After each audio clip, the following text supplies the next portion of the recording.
여러분 반갑습니다. 최지현입니다. 이제 여러분과 함께 국어과 교사학습 방법론이라는 과목으로 한 학기 동안 같이 공부를 하게 되었습니다. 국어과 교사학습 방법론 과목은 여러분들이 국어교육론을 배우고 난 이후에 교과 교육학으로는 국어과 부진화 교육 과목에서 국어교육의 관점을 여러분들이 좀 익혔죠. 그 다음에 1학년 때 개론율을 공부하긴 하겠습니다만 2학년 때 강론을 공부를 하면서 내용학에 관련된 바탕을 쌓았습니다. 이제 3학년 2학기가 돼서 이제 이 내용학적인 지식과 교과교육적인 관점, 이것을 구체적인 방법으로 구현해 가는 그런 과목이 국어과 교사학습 방법이 되겠습니다. 이 과목의 성격을 보면 이론 과목으로 되어 있긴 합니다만 사실 우리가 교사 양성 과정 속에 있으면서 실습 과목이라고 되어 있는 또는 실기 과목이라고 되어 있는 전공 과목이 없죠. 이론 과목으로 전체가 다 설정되어 있긴 합니다만 이 과목은 국가교재연구라든지 4학년 때 여러분들이 공부하게 될 과목들과 마찬가지로 실제로는 실습 과목의 성격들이 좀 강하다, 실기 과목의 성격이 강하다 하는 점을 여러분들이 좀 이해해둬야 될 필요가 있겠습니다. 이론 공부할 부분도 많이 있고 그렇긴 하지만 실제로 4학년 1학기 때 여러분들이 학교 현장에 가서 그동안의 내용학적인 지식과 교과교육적인 방법적 이해, 전략적 사용의 능력들을 실제로 현장에 가서 적용해보고 보완하고 심화하고 발전하는 그런 과정들을 거쳐야 될 텐데 그에 앞서서 하게 되는 과목이 이 과목이거든요. 그래서 여러분들은 이 과목에서 물론 지식에 대한 학습도 물론 중요하긴 하겠습니다만 가능하면 다양한 경험들을 통해서 실습을 할 수 있는 그런 기회를 갖게 되기를 바랍니다. 이 과목의 그 내용을 이해하기 위해서는 주차별 강의 계획 부분을 여러분들이 보셔야 될 텐데요. 일단 학교 e캠퍼스로 여러분들이 접속을 하셔서 e캠퍼스의 국어과 교사학습 방법론 여기에 강의 계획서 부분을 찾아서 같이 보는 걸로 하겠습니다. 잠시 동영상 실행을 멈춰두고 해당된 e캠퍼스의 강의 계획서 부분을 확인을 좀 해두기 바랍니다.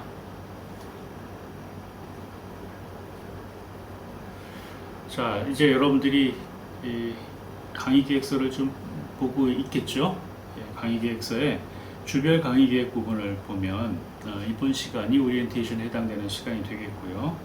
이제 다음 주부터의 여러분들이 같이 공부하게 될 교수 요목, 즉 공부해야 될 지식의 내용들을 항목화해서 주차별로 배치한 것들을 이제 여러분들이 확인해 볼 수 있을 겁니다. 해당된 내용들을 같이 점검을 좀 해보겠습니다. 다만 여러분들이 미리 양해를 해둬야 될 부분은 이건 우리가 한 주차별 분량으로 학습의 내용들을 정리한 것이기는 한데 실제로 우리가 이번 학기 운영을 하면서 우리가 실습에 해당되는 부분들의 취약성들이 있어서 실습을 좀 강조하기 위해서 여러분들에게 이 사전에 이 지식에 해당되는 부분은 동영상으로 제공하려고 합니다. 여러분들은 동영상으로 사전에 지식에 해당되는 부분들을 공부를 하고 그리고 본 수업에서는 이거를 적용하는 다양한 상황들을 좀 상상을 해보고 적용을 해보고 여러분 스스로가 개별적인 학습 또 가능하다면 팀학습을 통해서 실습의 경험들을 가져보는 그런 기회를 갖는 게 어떨까 싶습니다. 그러한 전제에서 이제 우리가 공부하게 될 내용들을 하나씩 좀 보겠는데요. 2주차부터 보도록 하겠습니다. 물론 이제 1주차에는 지금 이제 오리엔테이션 하고 있는 이 내용을 포함해서 국어과 수업으로 접근해 들어가기 위한 몇 가지 개념적인 접근들을 우리가 하게 됩니다. 그리고 난 다음에 2주차에는 교수 학습의 기본적인 얼개, 틀이라고 할 수 있는 국어 교육의 교수 학습 접근과 교수학습 모형에 대해서 공부를 하게 됩니다. 접근과 모형의 그 개념의 차이들은 2주차에 이제 이론 학습을 통해서 여러분에게 설명을 하겠습니다만 앞에서 잠깐 설명한 것처럼 큰 얼개라고 볼 수 있습니다. 우리가 교육을 하기 위해서는 교육의 주체가 되는 학습자가 있을 것이고, 학습자가 학습하게 될 내용이 있겠고, 그 다음에 학습자의 학습을 북돋아주고 이끌어주는 그런 교사가 핵심적인 요소로 있겠죠. 그럼 그들 사이에 관계가 설정이 될 겁니다. 어떤 관계로 교육이 이루어지는가에 관련된 내용이 교사학습 모형의 기본 틀이 될 텐데요. 그것에 아주 추상화되어 있는 개념이 접근, 이게 되겠고, 이건 좀 보편성들을 갖고 있습니다. 교과의 틀을 벗어나서 거의 교육적 관점이 이 교사와 학습자와 교육 내용에서 어떻게 개념화되는가를 따져보는 것이 이제 접근이 되겠습니다. 그런 다음에 교육의 내용이 이제 구체화되면 학습하게 될 구체적인 단위 학습 내용들이 만들어집니다. 그리고 그 단위 학습들을 조건 짓게 만드는 시간과 공간이라고 하는 변수가 또 생기게 되겠고요. 또 우리가 앞에서 봤었던 좀 추상적인 교사, 추상적인 학습자도 마찬가지로 조금 더 구체화됩니다. 그렇게 되면 이제 모형보다 훨씬 더 구체적인 단계에서 적용을 해야 될 방법들이 만들어지는데요. 3주차에 가면 교수학습의 방법을 우리가 고민하게 되겠습니다. 이 방법에서는 교과 특성에 따라서 구체화되어 있는 내용들을 포함해서 조금 더 구체화되어 있는, 흔히 우리가 이제 절차라고 얘기하는데요. 절차 차원으로 구체화되어 있는 방법들까지 우리가 좀 보게 되겠습니다. 그 다음에 4주차에는 교사학습 방법이 시간과 공간 속에 결합돼서 만들어지게 되는 수업의 맥락들에 대해서 우리가 생각하게 됩니다. 다시 말해서 교육 내용이 있으면 그 교육 내용이 방법과 결합했을 때 실제로는 어떻게 구현될 것인가에 관련된 내용이 되겠습니다. 이것도 4주차에 가서 여러분들에게 4주차째 공부할지 좀 더 일찍 공부할지 모르겠네요. 기본적으로 이제 4주차에 여러분에게 동영상 수업으로 안내하도록 하겠습니다. 5주차는 이것들의 이제 구체적인 맥락이라고 할 수 있는 교실 맥락까지 고려한 수업과 앞에서 배웠었던 내용들을 결합해서 다루는 국어과 수업에 대해서 공부를 하게 됩니다. 수업은 어떻게 조직이 되고 학습 내용들이 어떻게 그 조직된 단위 속에서 펼쳐지게 되는가. 앞에서 우리가 주로 봤었던 건 공간적 개념에 좀 가까워요. 어떤 관계들을 갖고 있는가에 초점이 있었다면 이건 좀 시간적 개념에 해당된다고 볼 수 있습니다. 어떤 절차, 어떠한 흐름, 어떤 단위들로, 그리고 어떤 방향성을 가지고 전개되어 나가는가, 수업과 수업들은 어떻게 결합이 되고 그건 어떻게 단원이나 학년으로 통합이 되는가와 관련된 공부를 하는 것이 수업과 관련된 부분이 되겠습니다. 6주차에는 이제 구체적인 수업, 그러니까 6주차, 7주차가 되겠는데요. 이것들을 구체적인 수업으로 만들기 위해서 수업 설계에 관련된 공부를 하게 됩니다. 그 중에서 이제 6주차는 수업의 전체적인 과정들을 조직하게 되는 얼개와 관련된 부분들을 합니다. 앞에서 우리가 모형이나 접근들에 대한 공부들을 하겠습니다만 이거는 수업에 대한 모형을 만들어내는 과정이라고 볼 수 있겠습니다. 여러분들이 들어봤을지 모르겠습니다.만 교사학습 과정안이 6주차에 공부하게 될 핵심적인 내용, 교사학습 과정안에 대한 얼개가 되겠죠. 공부하게 되겠고요. 수업의 조직에서 보통 얘기를 하면 도입, 전개, 정리와 같은 그런 3단계로 구성되어 있는 이 단계의 내용들을 주로 공부를 하게 될 겁니다. 그리고 나서 7주차에 가면 도입, 전개, 정리와 같이 이게 추상적인 얼개로 되어 있었던 것을 다시 구체화시켜서 이 내용들을 어떻게 풀어낼 것인가. 그래서 앞에서는 좀 개념화하는 방향 쪽에서 조직이라면 7주차에는 그것을 구체화하는 방향 쪽에서의 조직의 내용들을 공부를 하게 되겠습니다. 8주차의 지식의 내용들은 교사학습 과정안 작성과 관련된 공부를 하게 되겠고요. 9주차에는 이제 수업이 지금까지는 다 설계, 준비와 관련된 부분이면 이제 수업의 실행과 관련된 공부를 하는 게 9주차부터인데요. 그때 이제 큰 틀에서 본다면 교사가 수업을 할 때 어떠한 교수담화를 사용할 것인가, 그리고 어떤 교수 기법을 사용할 것인가 하는 것을 주로 국어과의 맥락 속에서 살펴보게 됩니다. 그리고 이제 10주차, 11주차, 12주차 이때부터는 여러분들이 수업 시연에 대한 그 실습들을 하게 될 텐데요. 수업 시연에 대한 실습을 하기 위해서 이론적으로는 도입에 관련된 이론적 정리, 전개에 관련된 이론적 정리, 그리고 전개와 그 다음에 정리에 관련된 이론적 정리를 공부를 하게 됩니다. 이제 13주부터 15주까지는 국어과 수업에 지금까지는 이제 우리가 국어과 수업의 여러 경험들의 축적에 의해서 또 이론적 발전에 의해서 정리되어 왔었던 일종의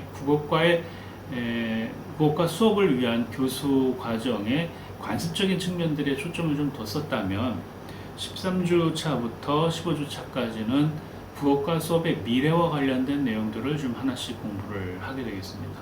여러분들이 4학년 때 실습가서야 물론 당연히 그동안의 국어과 수업과 관련되어 있는 교수학습의 방법적 차원들을 어떻게 잘 학습했는가를 이제 경험적으로 또는 실제 지도 과정 속에서 실습을 통해서 확인을 하게 되겠습니다만, 여러분들이 교사가 되기 위해서라면 국어교육의 미래와 관련된 준비들도 여러분들이 해야 되겠죠. 그래서 그 미래와 관련된 부분들을 다루게 되는 것이 13주부터 15주차까지다 이렇게 생각하면 되겠습니다.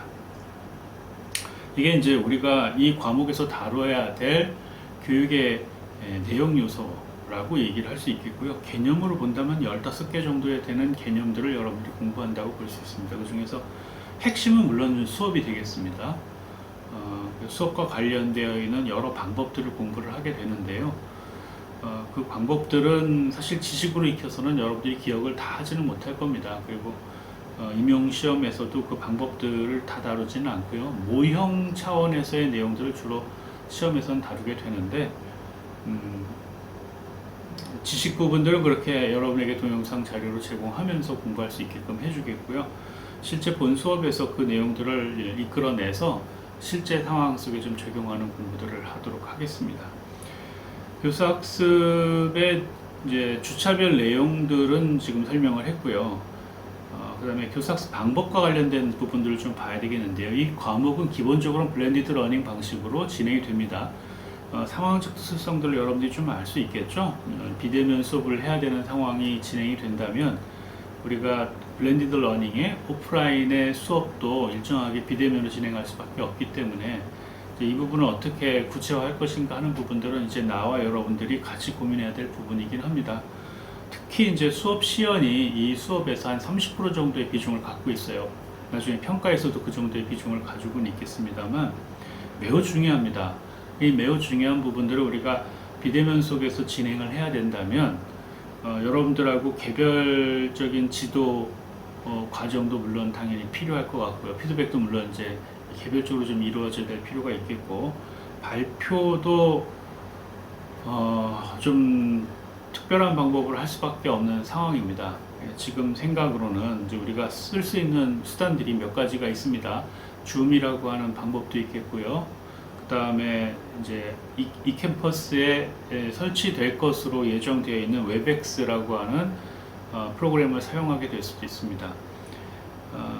여러분들이 상황과 그 환경, 시설 장치들의 여건들에서부터 비교적 좀 자유롭기 위해서라면 유튜브를 활용하는 방법도 우리가 생각을 해볼 수가 있습니다. 그리고 제가 이제 별도의 사이트 하나를 준비를 하고 있는데요. 그 사이트에서 또 역시 마찬가지로 실시간 수업 내용들의 자료들을 올려놓게 될 수도 있습니다. 그 부분은 만약 실행이 된다면 여러분에게 사전에 안내하는 것으로 하겠습니다. 그래서 수업의 방법들이 일정하게 비대면적 상황 속에서 이루어지게 된다면 여러분들이 지금 얘기했었던 줌이라든지 웹엑스나 유튜브와 같은 상황 속에서 수업을 하게 될 수도 있다. 그리고 그거를 위한 준비들을 여러분들이 좀 갖출 필요가 있겠다. 이 점을 좀 알아뒀으면 좋겠습니다. 가급적이면 여러분들의 얼굴과 목소리가 반영될 수 있는 녹음 환경을 만드는 것이 좋겠는데요. 만약 그게 정 어렵다면 휴대폰을 사용한 참여가 있어야 되겠습니다. 그리고 이 과목의 평가와 관련된 얘기를 좀 설명하겠는데요. 평가는 기본적으로 그 오프라인 출석의 비중을 20%로 잡고 있고요. 그 다음에 과제를 중간고사를 대체해서 과제 형식으로 우리가 수시과제가 제공이 되겠습니다. 그것이 20%고, 그 다음에 기말고사, 사실은 표현은 여기 우리가 기말고사라고 했지만 이게 수업 시연에 해당되는 부분입니다. 그리고 참여와 활동, 질의응답, 상호작용 등을 포함하고 있는 기타 부분에서 30% 정도의 평가 비중을 갖게 했습니다.